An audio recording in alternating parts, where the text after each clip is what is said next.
Planetary exaltation is not what you think. For centuries, astrologers have accepted planetary exaltation as a settled truth. The standard explanation is simple. A planet becomes strongest in a particular sign because that sign supports its natural qualities.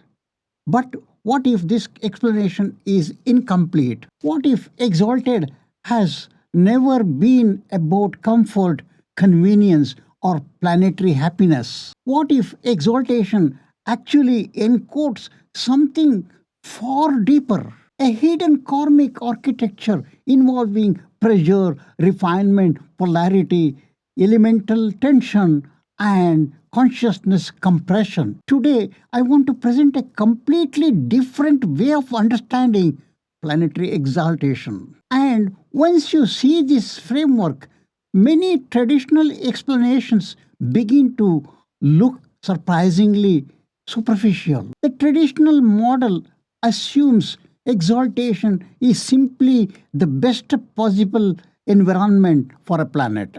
But this creates serious conceptual inconsistencies.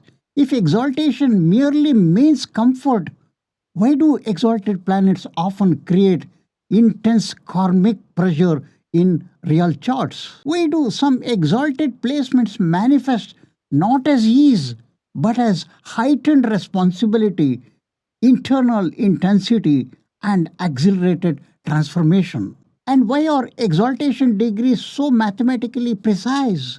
If comfort were the explanation, broad sign placement should be sufficient. But astrology points to exact degrees. That precision suggests deliberate structural encoding. This tells us exaltation is not accidental symbolism.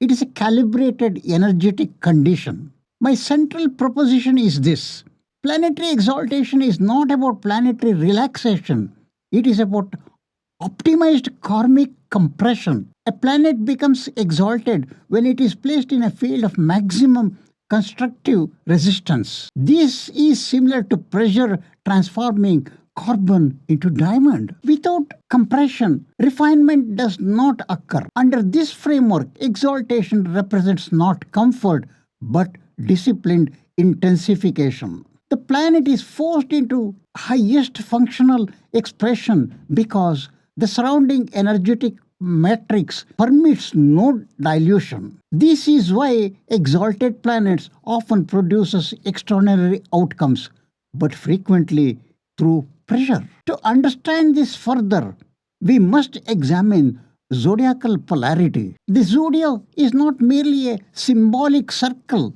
It functions like an energetic polarity system. Positive and negative sign polarities creates directional charge. Exaltation occurs when planetary nature enters a polarity field that creates exact constructive tension. This tension sharpens expression. It does not soothe it. This is why negative polarity signs should not automatically be interpreted as weak. In many cases, they are zones of deeper refinement. They compel internal concentration, and this concentrated resistance creates evolutionary precision. The missing piece in most exaltation discussions is nakshatra architecture. Exaltation degrees are not arbitrary placements inside signs. They often correspond to deeply significant nakshatra transitions and energetic thresholds. These microzones create precise frequency environments. When a planet enters these zones, its karmic function becomes highly concentrated. This explains why exact exaltation degrees matter so much. Without nakshatras integration, our understanding of exaltation remains incomplete. The sign provides the broad field. The nakshatra defines the exact tuning.